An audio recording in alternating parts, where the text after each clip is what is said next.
Alhamdulillah. Apabila kita mengkaji tentang asal-usul Melayu, kita tak boleh percaya kajian yang dilakukan oleh orientalis. Orientalis akan berbohong tentang asal-usul bangsa ini. Oleh sebab itu kita harus kembali kepada penulis sejarah ulama kita. Antaranya ialah ulama yang menulis tentang sejarah Melayu ialah Ibn Athir dalam kitab Al-Kamil fi Tarikh. Kitab ini sungguh besar tuan-tuan. Dia menceritakan bangsa-bangsa di dunia. Dia bukan ingin menceritakan bangsa Melayu. Dia ingin menceritakan bangsa-bangsa yang wujud daripada Adam AS. Dan dia menceritakan tentang bangsa Melayu, Al-Jawiyun. Dan bahasa Al-Jawiyun ini datang daripada surihan yang sama. Bagaimanakah datangnya munculnya bang ini, kita akan lihat catatan Al-Kamil fi Tarikh yang dinyatakan Ibn Athir. Tapi sayang pemuda-pemuda kita tidak fasih dalam bahasa Arab klasik, termasuk pelajar sekolah agama sendiri. Begitu juga kita dapati bahawa sebahagian daripada bangsa Melayu ini ditulis oleh Imam Abu Ja'far Tabari dengan sangat detail. Dia menceritakan bagaimanakah datangnya bangsa Timur. Bangsa Timur ini datangnya daripada Nabi yang mulia, Nabi Ibrahim AS. Ini dinyatakan oleh Tarikh At-Tabari. Tarikh At-Tabari juga menceritakan daripada Adam AS sampailah kepada zaman kurunnya, menceritakan sejarah umat manusia. Dan dalam peristiwa ini bangsa Al-Jawiyun juga turut disentuh. Begitu juga kita lihat dalam Al-Bidayah wan Nihayah yang tulis oleh Ibn Katsir, juga turut menyentuh tentang sejarah bangsa-bangsa, termasuk juga perjuangan bagi Rasulullah sampai kepada sahabat dan sebagainya. Dan yang cukup menarik untuk kita kaji tentang bangsa Melayu ialah daripada tafsir Al-Qurtubi. Qurtubi menulis Li Jami' Ahkam Al-Quran, kitab tafsir yang besar. Dalam tafsir ini, di celah-celah tafsirnya, dia banyak menceritakan tentang bangsa Melayu. Sama ada kita sedar atau tidak, yang disebut sebagai bangsa Hindi, Al-Hind, sebab bangsa Melayu dengan bangsa Hindi ini ada hubungan yang sangat rapat. Begitu juga kita lihat dengan bangsa Al-Jawiyun, dengan anak konturah yang disebut oleh Qurtubi, memberikan kita sebahagian daripada maklumat yang berbeza. Mengikut ketiga penulis ulama yang besar ini, mereka mengatakan secara mutawatir, secara konsensus, bahawa bangsa Melayu daripada Nabi Ibrahim AS. A'udzubillahi minasyaitanir rajim. Rabbana waj'alna muslimaini laka wa min dzurriyyatina ummatan muslimatan laka warina manasikana wa tub 'alaina innaka antat tawwabur rahim. Shadaqallahu azim. Wahai Tuhan kami, jadilah kami dua orang muslimin yang taat pada kamu, yakni Nabi Ibrahim berdoa bersama anandanya Nabi Ismail AS. Wa min dzurriyyatina, daripada keturunan kami.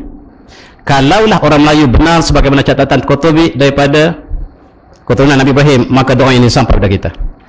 Rabbana wajalna muslimaini laka wa min dzurriyyatina, daripada keturunan kami.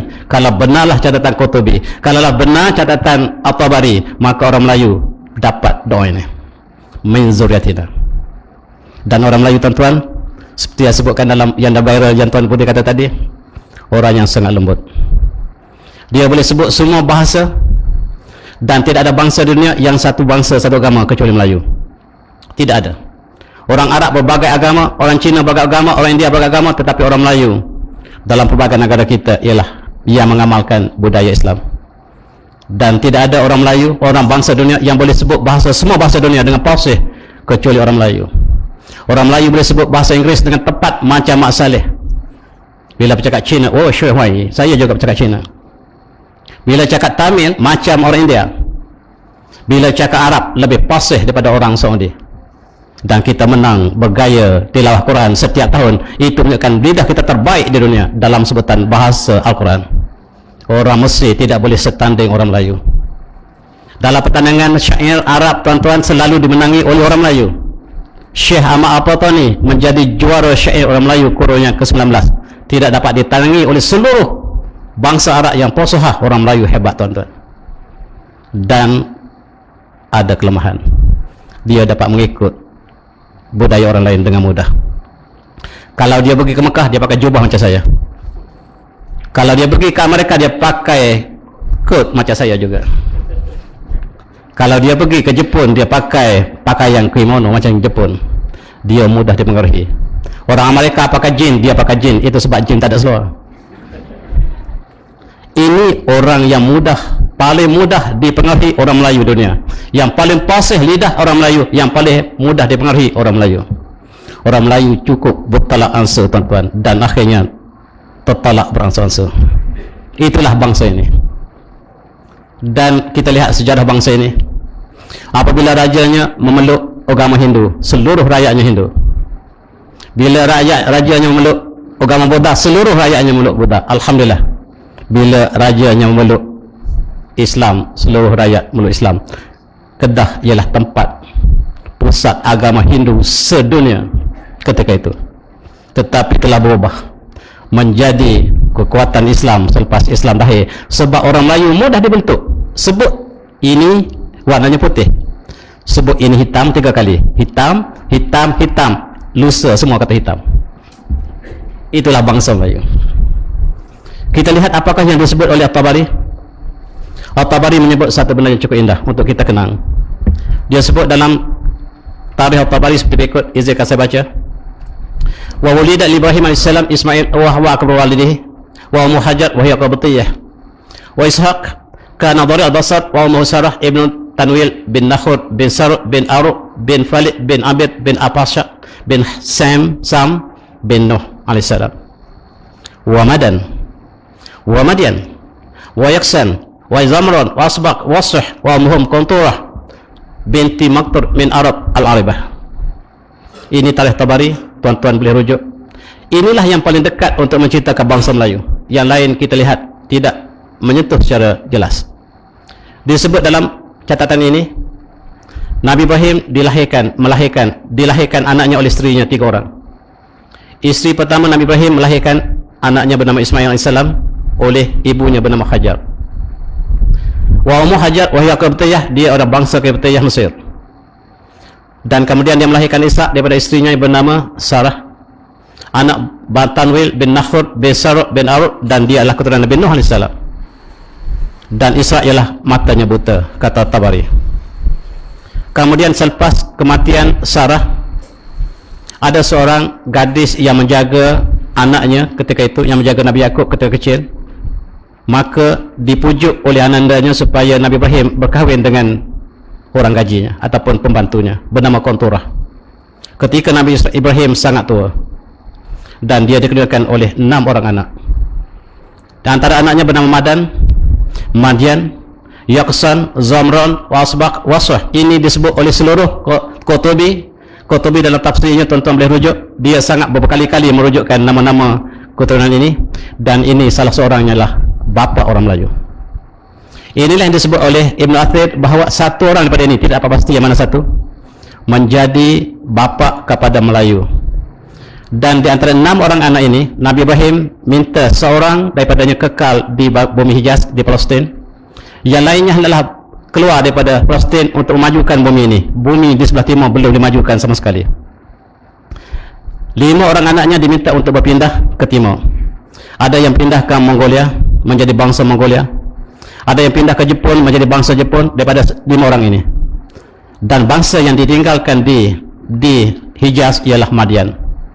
Bangsa ini sangat degil, badannya perkasa, dan bangsa ini suka menipu di dalam timbangan perniagaan.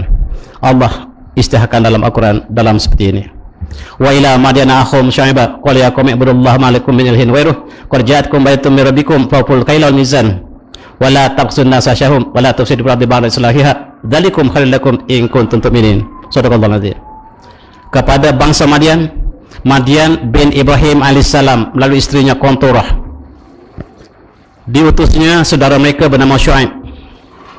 Lalu Nabi Syu'aib berkata, wahai kaumku, sembahlah Allah dan tidak ada Allah Tuhan selain padanya, dan telah datang kebenaran pada kamu daripada Tuhan kamu. Hendaklah kamu jangan melakukan penipuan dalam perniagaan.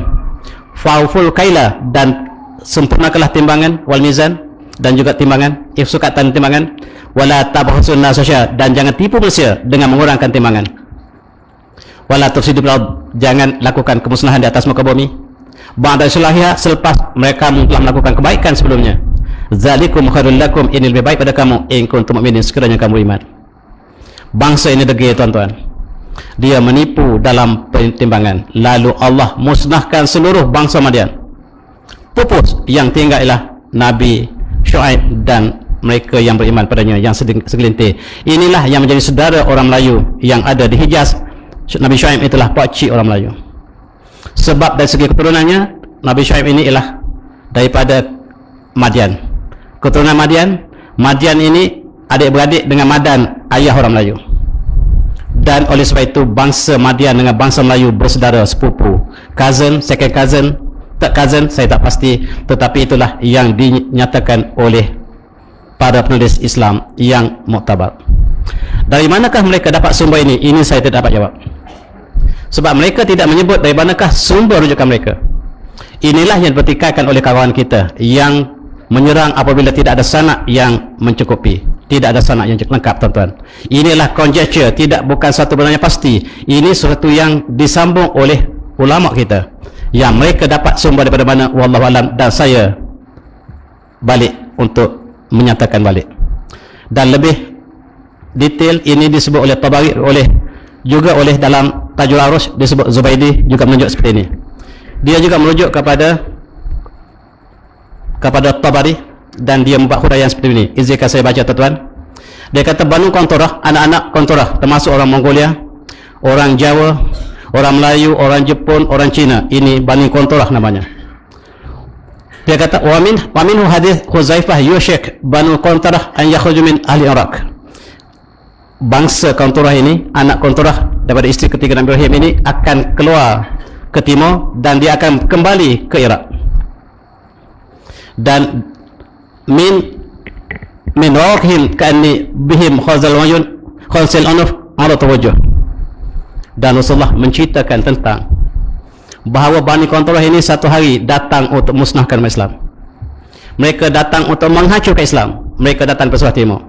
Mereka datang ke Iraq. Siapakah mereka? Mereka ialah bangsa Tatar. Bangsa Tatar yang disebut oleh Rasulullah inilah anak Qantarah, yang sepupu orang Melayu. Orang Mongolia itu sepupu orang Melayu dari segi konteks darah. Ini disebut dalam hadis ini, mengatakan kaum ini akan datang, akan musnahkan kamu orang Islam di Iraq. Dan benar-benar jangkisan datang untuk menghancurkan Iraq. Kita lihat ketika akhir zaman Abbasiyah. Abbasiyah di kepuncak keagungan dan diserang oleh bangsa yang tidak ada tamadun sama sekali. Mereka ada pedang dan kuda dan mereka telah menghancurkan sebuah tamadun yang dibina ratusan tahun, yakni kerajaan Abbasiyah. Inilah yang dinyatakan dalam ini dihurai panjang lebar oleh Zubaidi. Tuan-tuan boleh rujuk Tajul Arus yang menceritakan sebahagian daripada anak Qantarah, sama ada direct kepada orang Melayu ataupun sepupunya yang bangsa bercabang sebagai nama Mongoloid hari ini. Dalam satu hadis yang diriwayatkan oleh Imam Suyuti dalam Jamak Sawir, Rasulullah bersabda, la takumusah hatta taqatilum qawman sirrul ayun auradul wujh. Tidak berlaku hari kiamat sehingga kamu orang Islam akan diperangi oleh satu bangsa.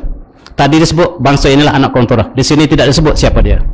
Bangsa ini sifatnya ialah sirratul ayun, matanya sempit. Auradul wujh, dahinya luas. Kannahum ayunuhum hadaqul jarad, dan mata dia keluar macam mata belalang. Majan mutriqah yang tailu asyar, dan bangsa ini pakai pakaian bulu. Wa yattakhadhu ad-daqa hatta yurbitul khuyulahum bil nakhl, dan mereka akan datang ke Baghdad. Dan mereka akan serang Baghdad dan akan tambak kuda mereka di pokok-pokok tamar. Itu adalah hadis Rasulullah. Kita lihat peristiwa ini benar-benar berlaku. Inilah yang digambar oleh Rasulullah. Matanya sempit, mukanya merah, dahinya luas, hidungnya tumpul, dan seperti matanya seperti mata belalang. Dan inilah bangsa yang akan menghancurkan kamu, kata Rasulullah. Ya, ini anak Qantarah. Yang namanya paling dominan anak Qantarah ialah Mongoloid. Oleh sebab itu darah kita, kalau pergi ke Amerika, pergi ke England, dia kata anda orang Mongoloid. Kita orang Mongoloid. Orang Melayu ialah bangsa Mongoloid. Itu ialah klasifikasi saintifik. Inilah yang menghancurkan Baghdad, tuan-tuan. Anak Qantarah telah menghancur Baghdad. Rajanya Muqtasim Billah, ketika zaman teknologi yang paling tinggi di dunia dipunyai oleh Baghdad. Dan gambar ini menggambarkan bagaimanakah tentera Mongol telah mengepung istananya. Khalifah tidak sedar musuh telah mengepung. Penari gelek sedang menarikan gelek dengan khalifah sedang berpesta. Tiba-tiba anak panah menepati pusat penari gelek. Di hujungnya ada tanda kota Baghdad telah dikepung.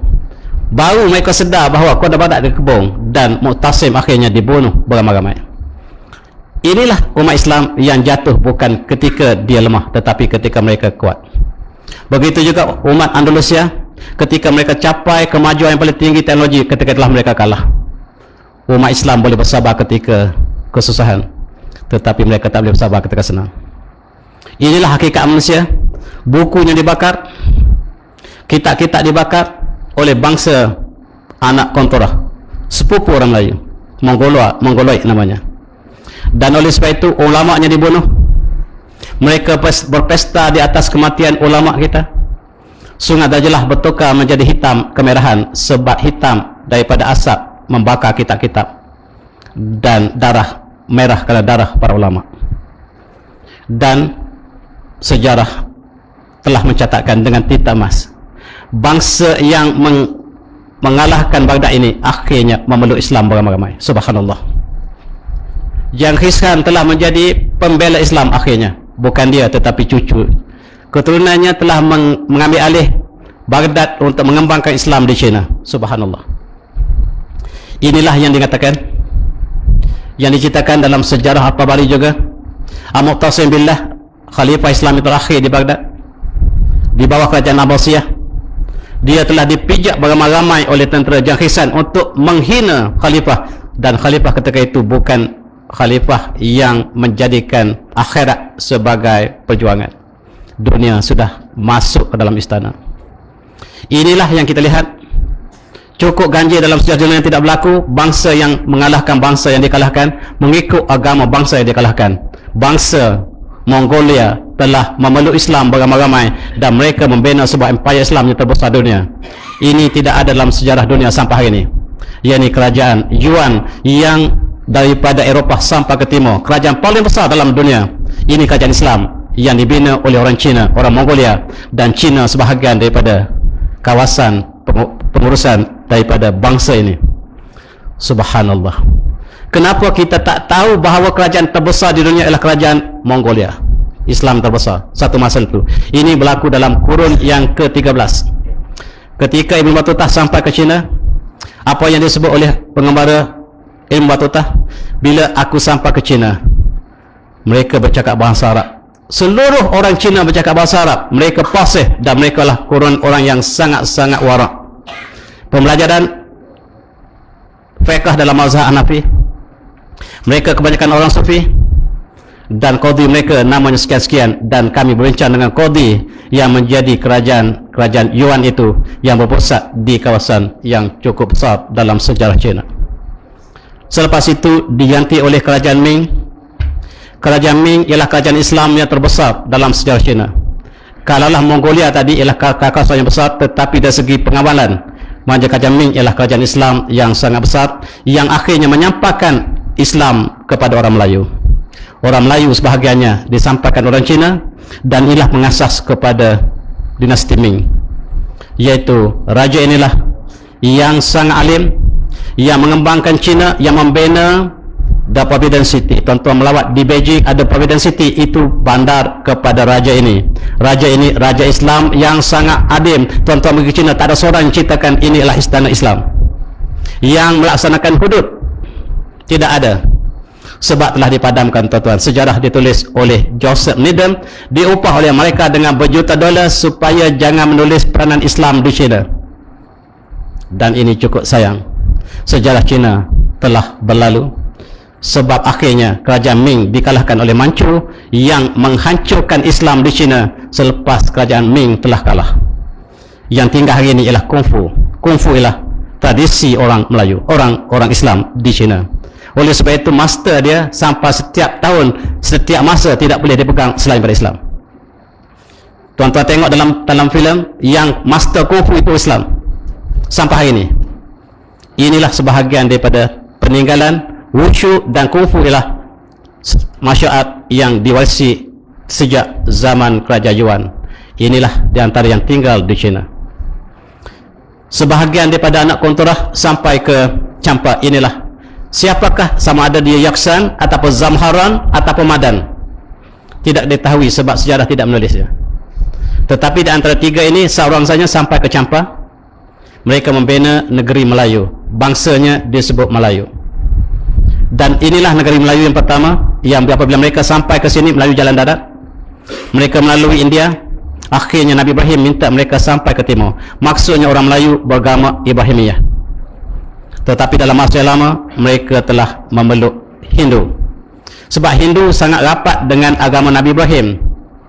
Oleh sebab itu orang Melayu akhirnya memeluk Hindu beramai-ramai. Bahkan ada yang mengatakan bahawa wallahu alam, Ibrahim itu ialah Brahma di sisi orang Hindu. Sebab orang Hindu asalnya menyembah Allah yang Maha Esa.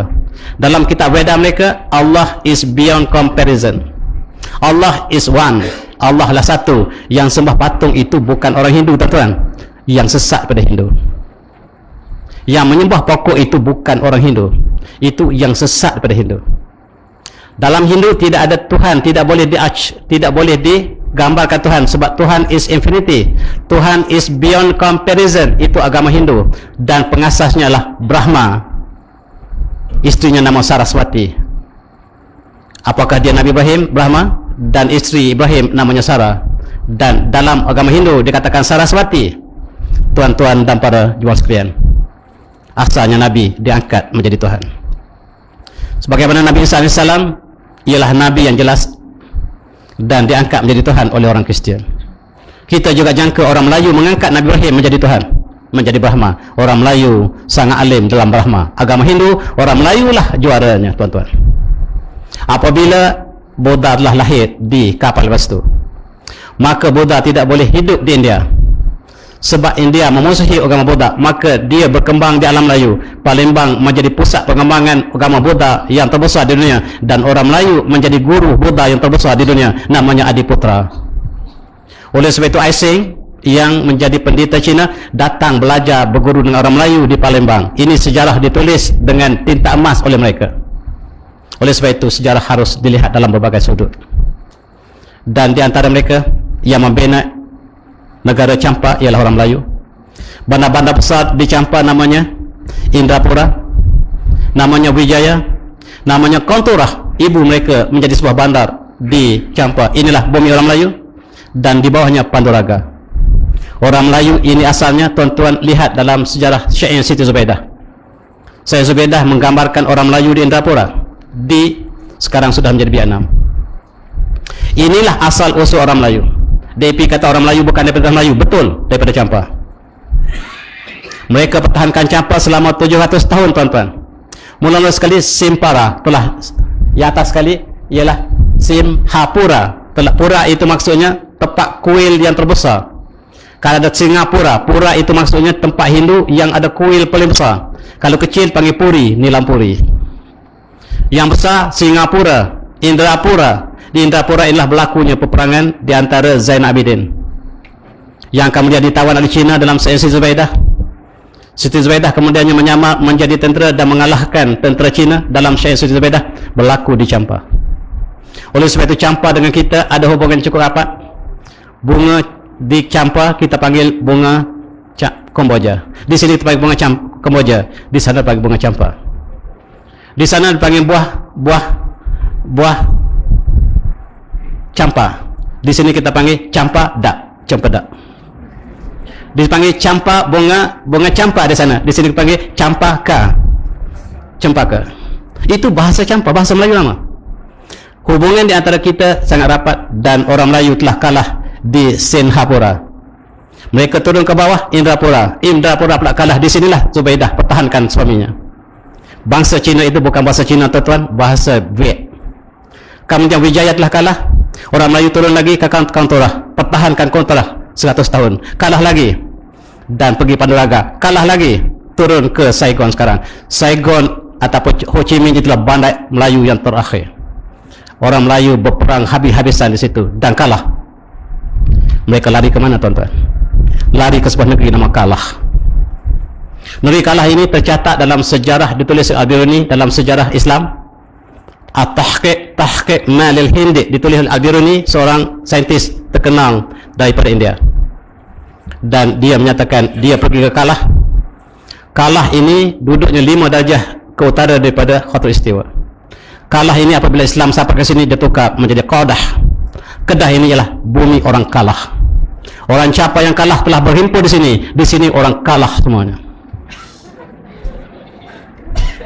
Sebab itulah kita menang sorak kampung tergadai. Sejarah kita ialah wajah orang kalah, tetapi bila Islam sampai ke sini, nama yang tidak indah akan ditukar. Qadah ialah mangkuk nasi, di sinilah ditukar kalah pada Qadah. Sejarah Rasulullah, dalam sirah Rasulullah menukarkan seorang sahabat nama Khil, kuda, kepada Khair. Islam tidak membenarkan nama yang tidak indah disebut. Maka akhir sekali bumi Campa telah berakhir. Hari ini sudah menjadi Vietnam.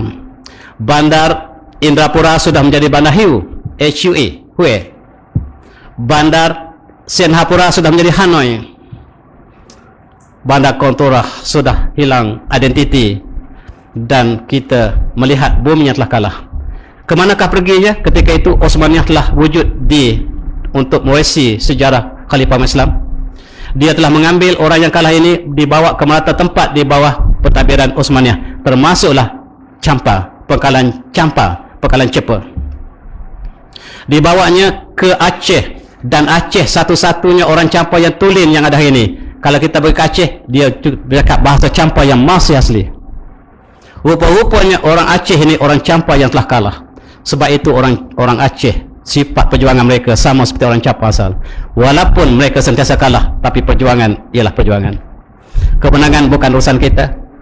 Kemenangan adalah urusan ilahi, tetapi apa urusan kita adalah perjuangan. Perjuanganlah hak kita. Ketika itu orang Melayu menguasai maritime. Ini namanya Laut Campa. Sayang hari ini namanya Laut Cina Selatan. Identiti Campa telah hilang sama sekali. Bukan sahaja Campa telah hilang, buminya telah hilang, sejarahnya hilang, buminya telah hancur kepada Vietnam. Tuan-tuan jangan sebut Campa di Vietnam, tuan-tuan akan ditangkap. Sebab orang Vietnam tahu ini bumi orang Melayu. Orang Melayu tak tahu itu bumi mereka.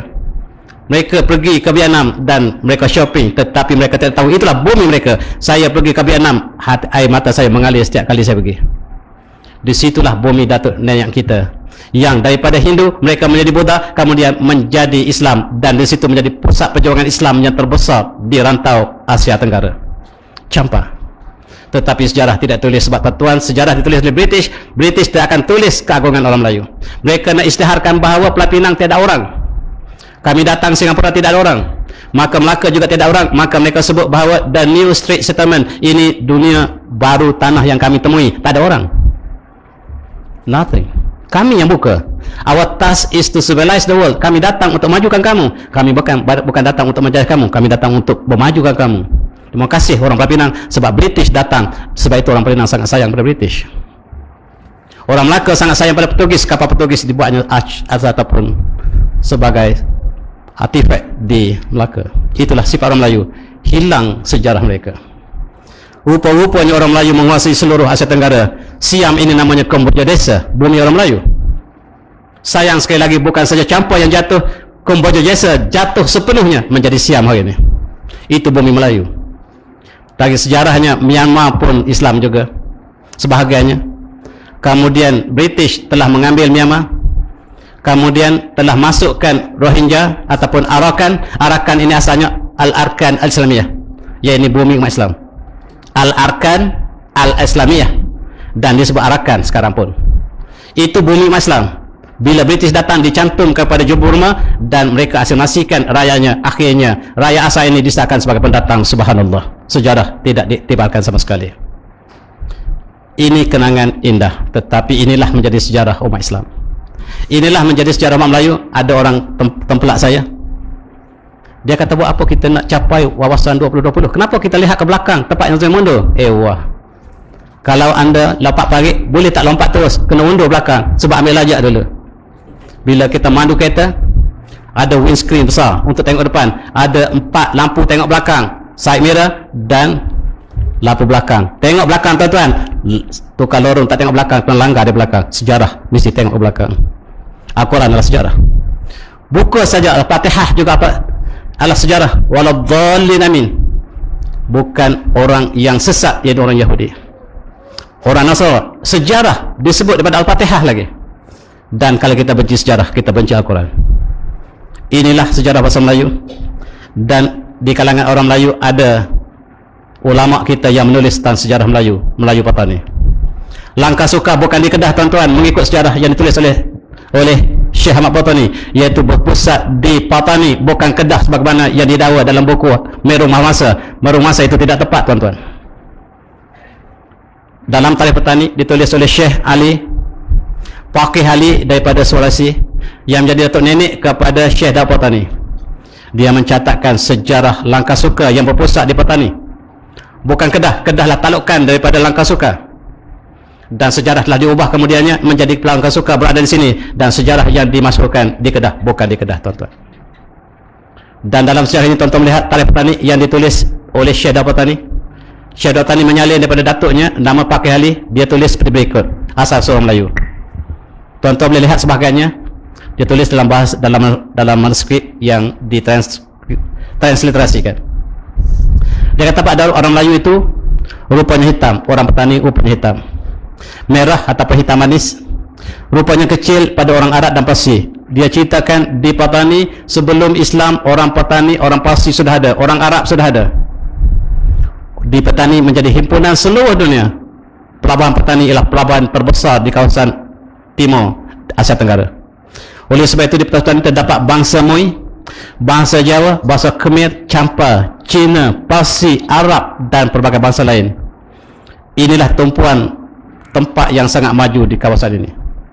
Di sinilah bangsanya membina berbagai tamadun sejak pada zaman Punan, kemudian kerajaan Champa, kemudian kerajaan demi kerajaan yang wujud di sini cukup banyak, yang ketika itu Eropah belum ada. England hanya muncul dalam kurun ke-10 misi, ketika satu misi orang Islam, orang Melayu telah membina kerajaan besar Punan yang berpusat di Kamboja. Dan ini sifat orang Melayu ketika sebelum Islam. Kita kenang orang Melayu, dia kata dalam kitab ini, dan waktu itu orang Melayu, perempuan dan lelaki tidak kahwin, dan tidak haram untuk tidur seduduk. Ada perempuan sangat huriyah, kalau dia tidak duduk dengan siapa pun boleh belaka. Di sini diceritakan bahawa orang Melayu, gadisnya memberikan ruang kepada pemuda untuk tidur dengan 10 orang. Bila dia mengandung, orang Melayu si gadis akan pilih daripada 10 itu yang mana jadi bapa. Itu amalan orang Melayu. Ini dicatatkan dengan tinta emas oleh ulama kita yang boleh percaya, Syekh Daud Patani. Dan Islam telah mengubah bangsa ini menjadi bangsa yang maju dan bertamadun, yang berakhlak dan bertamadun. Kita bandingkan bahasa Melayu dengan bangsa Arab sebelum Islam, sebagaimana yang disebut oleh Ja'far bin Abi Talib apabila baginda telah berhijrah ke Habsyah. Ditanya oleh Raja Najasyi, apakah sebab tuan-tuan dengan rombongan ini datang negara kami? Dijawab oleh Ja'far seperti berikut. Kita kenang jawapannya. Ayuhal Malik, inna kunna min ahli jaliyah na'budu asnam wa na'kul maitah wa na'kul fawahish wa na'kul laham wa nusil jibat wa ya'kul qawim min ad-dhaif hatta ba'atha alaina rasulan minna. Perlu saya terjemahkan tidak? Ini semua sekolah agama ya. Na'rifu nasabahu wa sidqahu wa amanatahu wa afafahu wa dana Allah ibatul wahdah wa nahnu ma kunna na'budu nahnu wa abauna min al-hijarah wal awsan wa man bisnil hadith wa dal amanatah wa salatir rahim wa sunnal jiwat wa kafalan al-maharim wa dima wa nahanil fawahish wa qal az-zur wa qal mal yatim wa saddaqna wa man nabih wa zalamana qawmuna wa azabuna yuduna ila ibatil awsan wa lamma zalamuna wa yaqulina wa halu baina dinina kharajna ila biladika wa rabbana ila juwalika wa ja'alna alla nadhlimu indak. Bangsa Quraisy sama bangsa Melayu. Mereka juga mengakukan segala kemusnahan di atas muka bumi, melakukan segala perzinaan, segala keburukan, bunuh-membunuh, dan Allah selamatkan dengan Rasulullah. Islam telah dihadirkan, dizahirkan di bumi Arab, dan inilah telah menukar bumi yang tandus ini menjadi bumi yang paling bertamadun. Begitu juga bangsa Melayu. Petani menjadi bumi yang jahiliah. Kemudian apabila Islam sampai ke petani, dibawa oleh orang Cina dan dibawa oleh sedekah-sedekah yang datang kemudiannya, dan di situ telah menukar bangsa Melayu daripada bangsa jahiliah menjadi bangsa yang bertamadun. Tetapi sekarang ini ada, apabila kita sudah bertamadun, ada orang ingin kembali pada jahiliah. Dalam satu hadis Rasulullah menangis. Bakar Rasulullah SAW yawman faqalu ma yubkika ya Rasulullah wa qala astaqatu li ahbabi qalu awasna ahbabuka ya Rasulullah qala la antum asbi ama ahbabi wa qum ya'tu min ba'di yu'minu bi wa lam yarawni atau kama qala. Satu hari Rasulullah menangis. Lalu para sahabat bertanya, wahai Rasulullah, kenapakah baginda menangis? Lalu Rasulullah mengatakan, saya rindukan kekasih saya. Kata para sahabat, apakah kami bukan kekasih baginda Rasulullah? Kata Rasulullah, tidak, kamulah sahabat saya. Tapi yang saya rindu ialah kekasih saya, yaitu orang yang belum datang sekarang, belum lahir. Dia tidak melihat saya, tidak pernah bertemu dengan saya, tetapi dia beriman dengan saya. Itulah orang yang saya rindui. Barangkali kita antaranya. Inilah yang untungnya menjadi orang yang beriman, sebab Rasulullah rindui. Sebab orang Melayu hanya saudagar yang amanah datang ke sini, dan tidak ada para anbiya datang, tidak ada para sahabat yang datang, barangkali tidak ada tabi'in barangkali datang. Yang datang ialah tabi'in yang sangat lewat, membawa mesej Islam daripada akhlak yang indah. Di Melaka yang melakukan perniagaan ketika itu ialah saudagar. Saudagar dalam kononsi Melayu ialah penipuan dalam urus niaga, namanya saudagar. Yakni mereka yang mengadakan segala tipu manipulasi dalam perniagaan, mereka menjadi orang yang kaya, dan Islam datang menukar bangsa yang menipu dalam perniagaan kepada bangsa yang amanah. Oleh sebab itu para peniaga ini telah menyentuh hati budaya orang Melayu, dan orang Melayu cukup mudah dibentuk, alhamdulillah, dengan masuknya Islam, rajanya, dan kita semua Islam dengan cara yang sangat mudah. Itulah bangsa ini yang barangkali di antara bangsa kaum yang Rasulullah rindui. Kita lihat daripada China, ini ialah seorang pendakwah besar yang Zheng He ataupun Cheng Ho. Dia adalah seorang pendakwah, tetapi sayang sejarah Melaka mengatakan dia adalah seorang pengembara semata-mata. Dia adalah pengembara dan pendakwah yang datang ke setiap bandar yang ada, sebab dia dihantar oleh raja yang sangat alim, namanya Raja Yonglo. Raja Yonglo ialah raja yang sangat alim, mengutuskannya untuk mengislamkan orang Melayu di alam Melayu. Sejarah Cina, catatan Zheng He mengatakan saya sampai ke Malaka. Dia tidak kata Melaka, dia kata Molaka, dia tulis dalam bahasa Arab. Dan saya temui raja Hindu bernama Parameswara. Lalu kami pujuk dia, dibawa ke China. Dia seorang Hindu dan dibawa ke istana Yonglo. Yonglo telah mengislamkan Parameswara dengan kalimah syahadat. Itu catatan Zheng He. Bercanggah dengan catatan Tok Sri Lanang mengatakan Sultan Melaka Parameswara telah Islam di Melaka. Catatan ini catatan harian, sedangkan Tok Sri Lanang menulis sejarah Melaka 400 tahun kemudian. Ketepatan tidak dapat dijamin sama sekali. Apabila kembali Sultan Melaka, Yonglo menghadiahkan pakaian jubah hijau dan serban hijau dipakai kepada Parameswara dan ditukar menjadi Sultan Muhammad. Itu catatan Cina. Oleh sebab itu tuan, apabila kita ingin mengkaji sejarah, kita harus melihat dalam banyak sumber. Satu sumber tidak boleh kita berpegang sebab kesilapan boleh berlaku. Oleh sebab itu tuan-tuan, kita lihat juga ketika sampainya Zheng He di alam Melayu, Kelantan sudah menjadi negara Islam. Melaka belum wujud ketika itu. Namanya Raja Engku Umar yang memerintah Kelantan, sebab Kelantan ditemui Wang Siling yang bertarikh 811 Hijriah. Dalam tahun 800 Hijriah, Islam Kelantan sudah menjadi kerajaan Islam, diperintah oleh Mutawakkil Allah. Tertemui Wang Siling, dan ini menafikan sejarah Islam datang bermula di Melaka, sebab Kelantan sejak pada kurun yang ke-18, yaitu tahun kurun 1180 Misi, telah ada kerajaan Islam. Sejarah tidak ditulis. Bahkan dalam tahun 1411, kerajaan Islam Kelantan telah bertakhta, yang kemudian dikalahkan oleh Sultan Melaka kemudiannya, yang mengambil Kelantan sebagai sebahagian Melaka. Dan disitulah kita lihat datangnya ulama yang besar daripada Yaman, dan mereka adalah keturunan Rasulullah. Ketua mereka bernama Said Hussein Jamal Al-Kubra, daripada Said Alawiyah yang bertemu dengan Sayyidina Hussein, dan dia ini dimusuhi oleh pemerintah khalifah ketika itu, sebab disangkanya keturunan Rasulullah akan mengambil alih khalifah. Mereka diperangi, lalu mereka keluar daripada Yaman dan menuju ke Champa.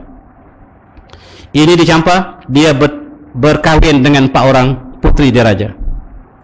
Antara putri diraja Champa dikahwininya Dan yang lainlah Raja Cintu, yakni Raja Cermin menawarkan putrinya untuk dikahwini oleh Jamadil Kubra ini, melahirkan Wali Songo.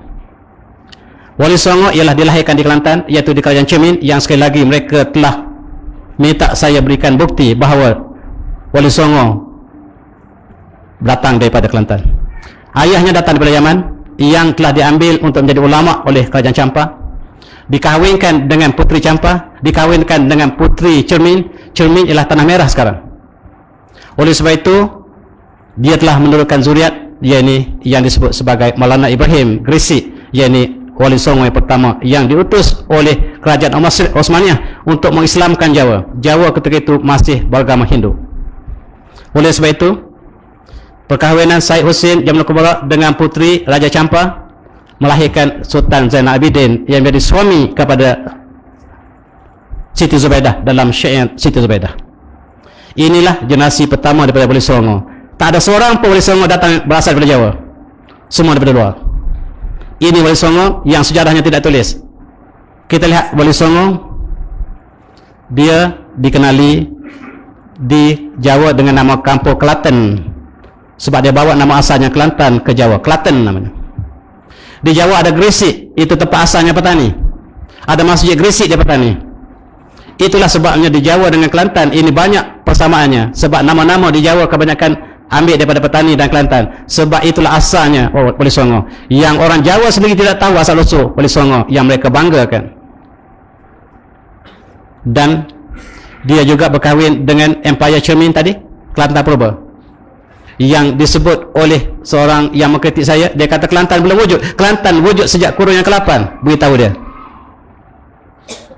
Oleh sebab itu, dia telah membina masjid ini. Wali Songo pertama, Maulana Ibrahim, membina masjid ini. Masjid apa ini? Masjid Kapal Laut Kelantan. Ini masjid yang tertua di negara ini. Masjid ini sangat tinggi tiangnya, sehingga Sultan Muhammad boleh masuk dengan gajahnya dan ikat gajah di bawah masjid ini. Masjid ini akan menjadi runtuh sebab terletak di tepi sungai dan dipindahkan di Napuri. Sekarang dibina kembali di Napuri. Ini masjid pertama dibina oleh Wali Songo. Wali Songo meneruskan apabila diutuskan, dia perintah oleh Sultan Osmaniyah supaya pergi ke Jawa, dan dia bina masjid yang sama di Demak. Ini masjid dibina kedua selepas Masjid Kapal Laut. Ini Masjid Kapal Laut, cuba tengok bentuknya sama. Dibina oleh orang yang sama, yakni Wali Songo yang pertama. Dan Wali Songo ini kalau lihat asalnya, dua daripada Turki, satu daripada Mesir, satu daripada Maghribi, satu daripada Iran, dua daripada Palestin, dan tak ada seorang pun daripada Jawa. Oleh sebab itu harus ditulis kembali sejarah Wali Songo yang buku besar ditulis di Jawa itu, harus ditinjau kembali dengan tulisan ulama kita yang lain supaya sejarah lebih tepat. Tujuannya mereka diutus satu persatu ke sana sebab Jawa paling lewat menerima Islam. Oleh sebab itu akhirnya Jawa menjadi pelopor Islam kemudiannya dengan kehadiran Wali Songo membentuk kerajaan Islam demi kerajaan. Dan ini dinyatakan dalam catatan Islam. Dia kata wa illa lam yakun Islam an yantashir kana asas majlis al-mukawwan min atisa ulama auliya, 9 ulama Wali Songo. Huwa Wali Songo Sayyidina Ibrahim min Samarkand, dia asalnya Samarkand, yang pergi ke Yaman, dan kemudiannya ayahnya yang berkahwin dengan putri Cermin Kelantan melahirkan Sunan Ibrahim ini. Ini dicatatkan dalam sejarah yang kalau kita cross check kita akan dapat maklumat yang lebih luas. Tapi sayang mereka hanya merujuk satu sumber pula sumber Belanda yang memang tidak boleh kita justifikan kebenarannya. Dan oleh sebab itu kerajaan Hindu telah lenyap, Jawa telah lenyap, kerajaan Hindu, dan muncul kerajaan Islam demi Islam, termasuklah kerajaan Demak, Cirebon, Banten, lain-lain muncul satu persatu dengan kehadiran Wali Songo, dan peranan Wali Songo di Jawa sangat besar. Orang Jawa masih pakai kain batik macam orang Kelantan sampai sekarang. Itu tandanya hubungan yang sangat erat. Begitu juga kita lihat bagaimanakah dua bangsa ini dalam sejarah petani mengatakan hubungan yang sangat rapat. Kapal yang dibina namanya Jong, dibina di Terengganu. Jong ini dibina asalnya di Terengganu, ditempah oleh semua pengembara dunia yang asalnya Terengganu, yang inilah yang ada di Jawa. Kita lihat dari segi perkapalan, perkapalan kita lah mempunyai teknologi yang sangat tinggi. Jong ialah kapal terbesar dunia. Kemudian orang Cina datang, mereka meniru kapal Jong, dan Barat memanggil Jang, dan Barat mengisytiharkan kapal Jang dibina oleh orang Cina asalnya. Kajian menunjukkan orang Cina pinjam istilah Jong daripada orang Melayu. 7 Jong masuk Kuala, anjing masih bercawat, itu peribahasa Melayu, menunjukkan Jong ialah bahasa Melayu asal. Di dinding Borobudur dilukis Jong yang dibina oleh orang Jawa bersama dengan pelayar-pelayar alam Melayu. Itu sejarah yang tidak ditulis. Kita lihat adik Jamal Kubra, namanya Syekh Salahuddin. Syekh Salahuddin ini bertapa di gua. Gua itu ialah Bukit Panau yang ada sekarang, berada dalam kawasan Cermin. Di sini ada gua, di situlah dia bertapa, adik kepada Jamaluddin Kubra, iaitu ayah kepada Wali Pertolongan pertama. Adiknya tidak berminat untuk pergi ke Jawa, tetapi dia menjadikan Sufism sebagai amalan hariannya. Dia bertapa, istilahnya bertapa dalam sejarah, dan di sinilah Hang Tuah telah menjadi guru, menjadi murid kepada Hang Tuah dalam sejarah petani. Di bukit ini, bukan di Gunung Ledang. Dalam sejarah Melayu mengatakan Hang Tuah berlayar daripada Melaka ke Gunung Ledang 7 hari 7 malam dan berguru dengan Adiputra dalam gua. Bohong. Sebab daripada Melaka ke Gunung Ledang hanya separuh hari tak sampai. Bukan 7 hari 7 malam. Kalau 7 hari 7 malam bukan di Gunung Ledang. Gunung Ledang tidak ada gua, tuan-tuan. Yang ada gua adalah gunung ini. Inilah yang menjadi tempat pertapaan Hang Tuah. Sebab orang petani menggunakan kapak, dan bila Hang Tuah turun daripada pertapaan, dia bertemu dengan perompak yang menggunakan kapak. Kapaklah identiti orang petani. Oleh itu sejarah harus ditinjau berbeza-beza tepat. Dan kita lihat ini ialah kubur Adiputra, yakni adik kepada Jamal Kubra di atas Bukit Panau. Ini menguatkan lagi bukti arkeologi bahawa Adiputra bukan di Gunung Ledang tetapi di Bukit Panau. Sampai sekarang Bukit Panau menjadi tempat pertapaan. Kebetulan tuan-tuan, Bukit Panau ini duduk bersebelahan dengan rumah saya di sebelah, di tebing ini. Setiap tahun ada orang yang naik bertapa. Di sebelah sini ada 2 kubur yang tidak dapat dikenali, sangat panjang saiznya. Dalam tahun 60-an didapati ada orang Arab berjubah datang ketika saya masih kecil. Mereka melawat kubur tersebut. Kita tidak tahu apa identiti kubur tersebut, apakah ada hubungan dengan sejarah yang lama. Kita lihat, ini ialah Wali Songo yang pertama. Dia mengekalkan nama Gresik tempat asalnya. Gresik ni tuan-tuan tahu di mana? Gresik yang ada di Jawa itu diambil daripada Gresik di Petani. Ini Gresik, masjid Gresik yang terkenal, masjid yang tidak siap.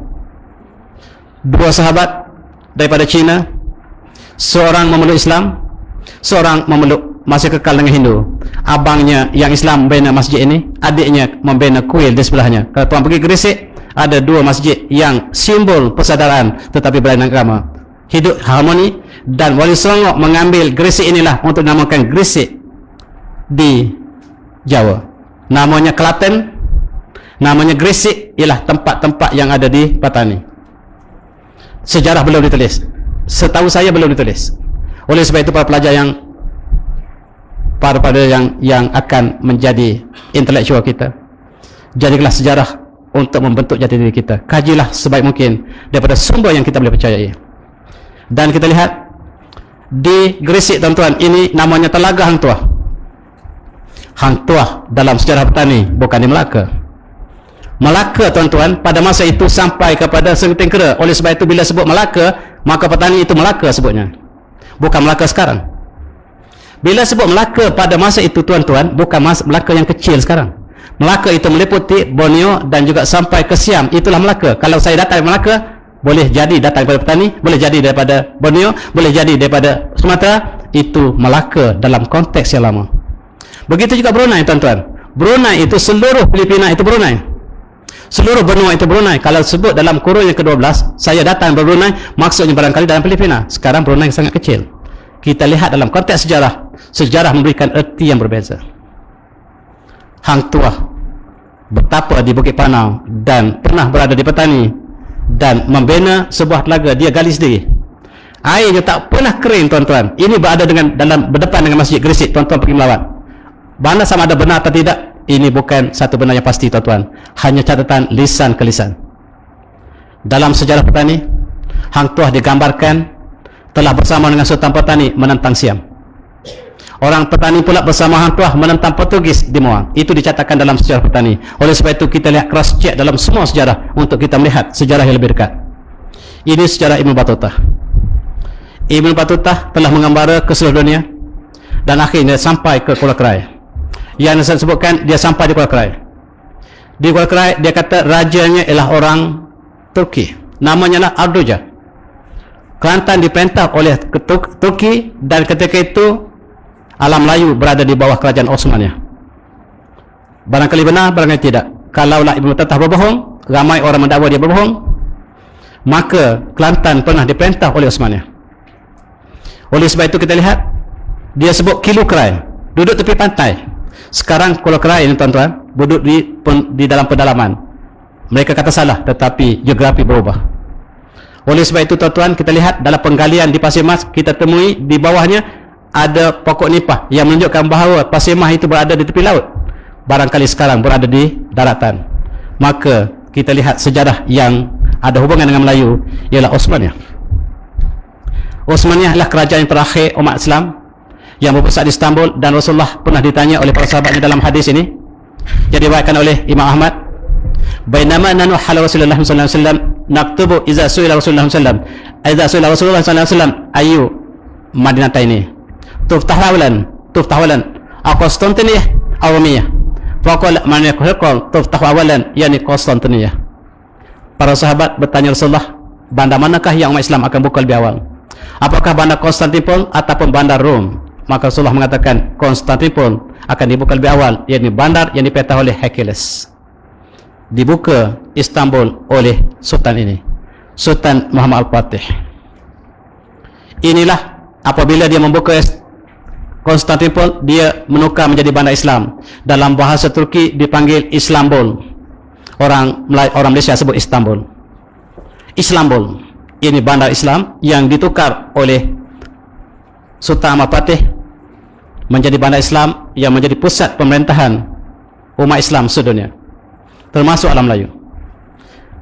Hadis ini yang Rasulullah bersabda, la taftahanna Konstantiniyah wa limal amir amiruha wa limal jaish hadzal zalikal jaish atau kama qala, akan dibuka kota Konstantinopel oleh pemimpin yang terbaik, yang disertai oleh sebaik-baik tentera, yang membuka kota Konstantinopel dan dibuka oleh Muhammad bin Fatih.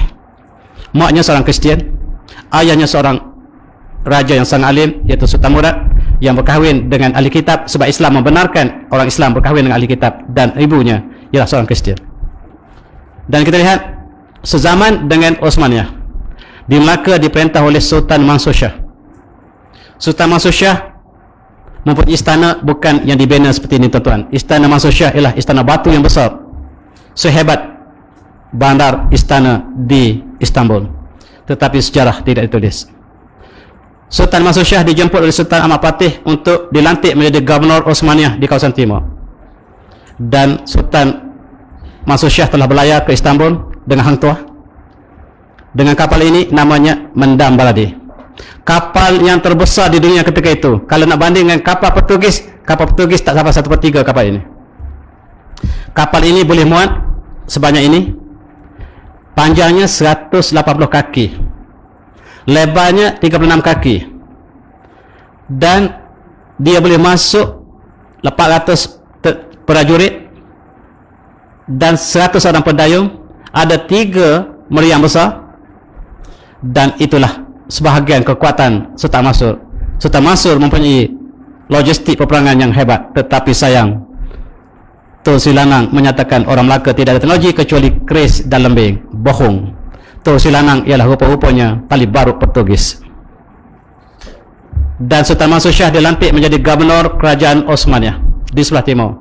Bendera Melaka ketika menentang Portugis ialah bendera Osmania, yakni bola bintang. Dan dalam riwayat yang lain, seorang pengkaji, kumpulan pengkaji Malaysia yang pergi ke Istanbul mengkaji manuskrip, mereka temui satu fakta yang saya tidak dapat sahkan, iaitu Sultan Amal Fatih telah mengawinkan Sultan Mansur Shah dengan putrinya. Ini ialah satu manuskrip yang ditemui di Istanbul oleh sekumpulan pengkaji. Mereka sampai pada saya dan saya tidak lihat manuskrip ini. Dan katanya melahirkan seorang raja yang sangat-sangat alim, namanya Sultan Alauddin Riayat Shah. Inilah Sultan, cucu kepada Sultan Amal Fatih, mengikut kajian ini. Dan dia telah melaksanakan undang-undang Islam di Melaka.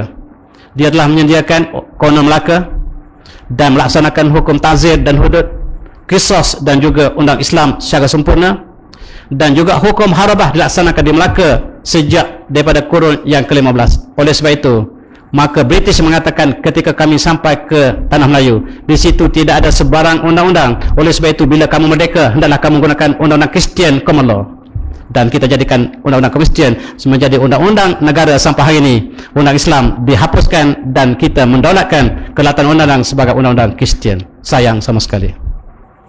Sultan ini telah melaksanakan hukum harabah di dalam undang-undang Laut Melaka. Laut Melaka ini ialah perompakan di perairan, dianggap sebagai harabah yang hukumannya ialah salib. Dilaksanakan Melaka dan Melaka telah muncul sebagai pelabuhan yang teraman di kawasan timur. Sayang sejarah kita tidak pernah menulisnya. Cuma Tun Sri Lanang ada menyebut raja ini akan mengawal di siang malam dan pernah membunuh perompak yang sedang melanda Melaka, dan sifatnya sama seperti Khalifah Umar bin Aziz dan sangat mirip pada sifat Khalifah yang kelima, iaitu Khalifah Umar bin Aziz. Tetapi sayang tidak dinyatakan tentang hukum hudud yang dilaksanakan Melaka dengan jayanya. Dan kita lihat hukum yang dilaksanakan di Melaka pada kurun yang ke-15 oleh Sultan Alauddin, termasuklah qisas. Berzina muhsan akan direjam.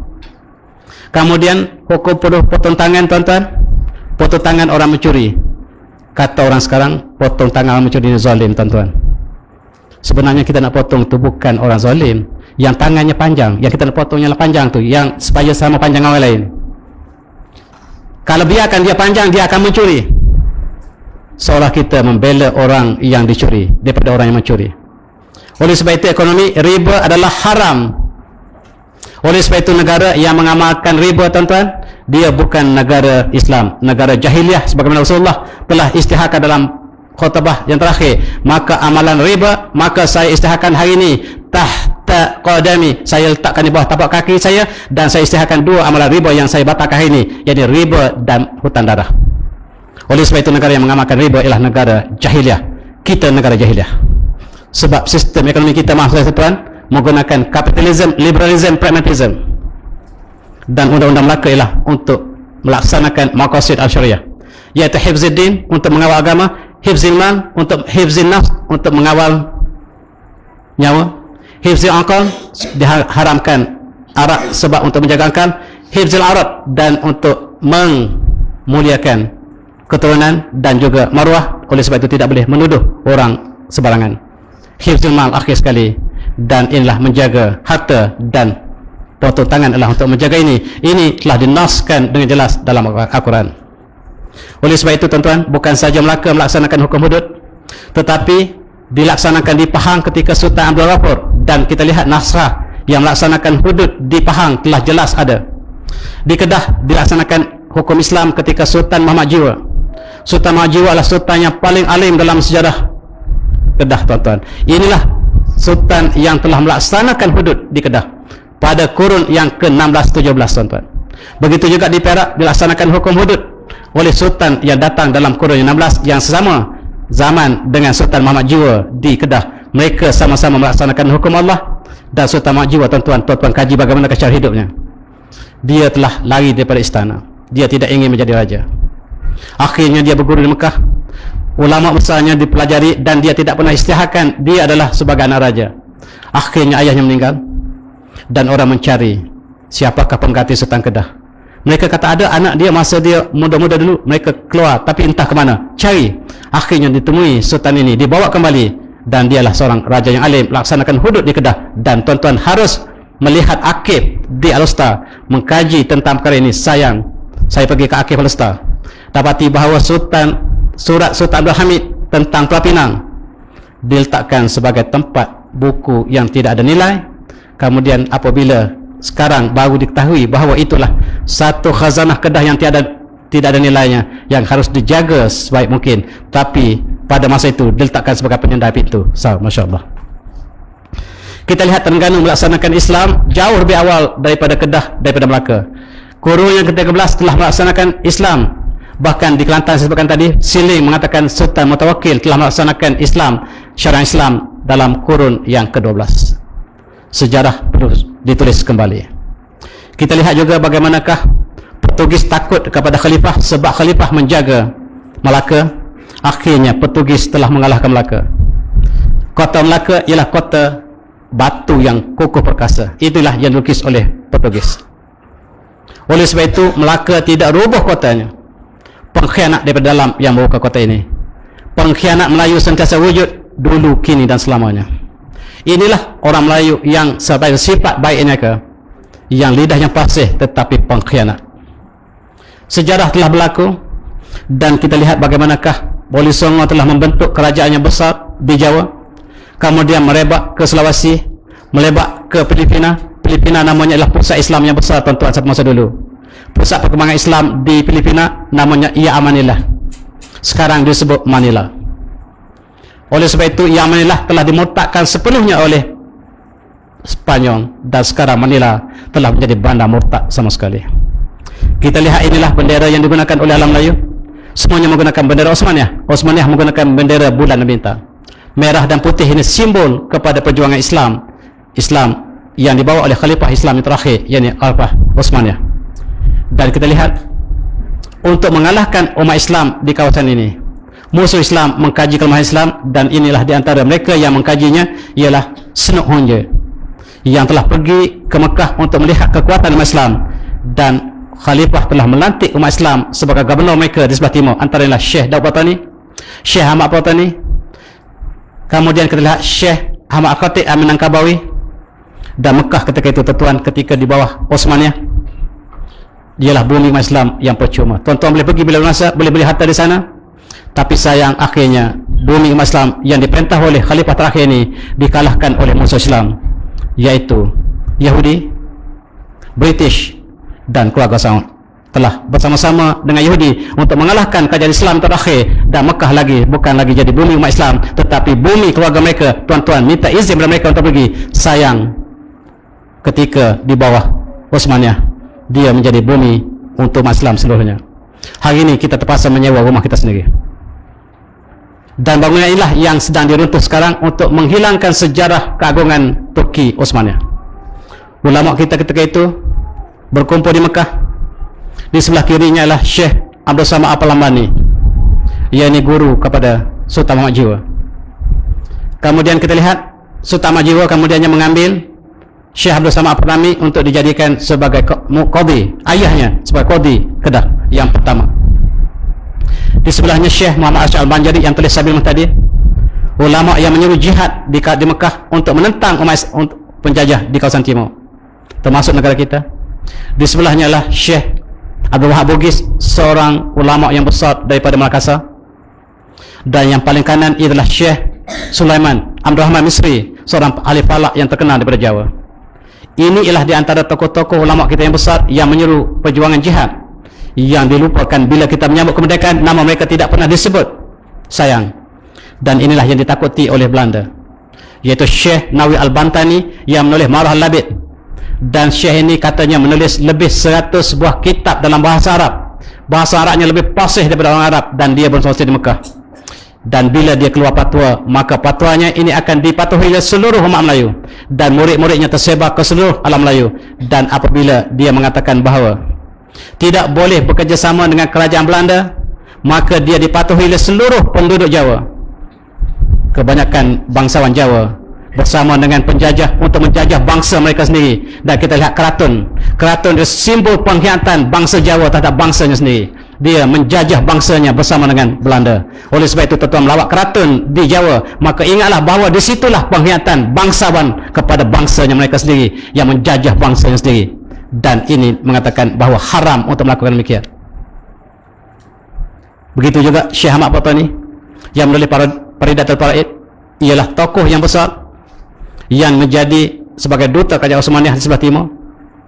Begitu ke Syekh Ahmad Syekh Ahmad Khatib Minangkabawi, orang Minangkabau, menjadi 3 serangkai ulama dalam kurun yang ke-19 untuk berjuang menentang penjajahan. Nama mereka tidak pernah disebut, tuan-tuan.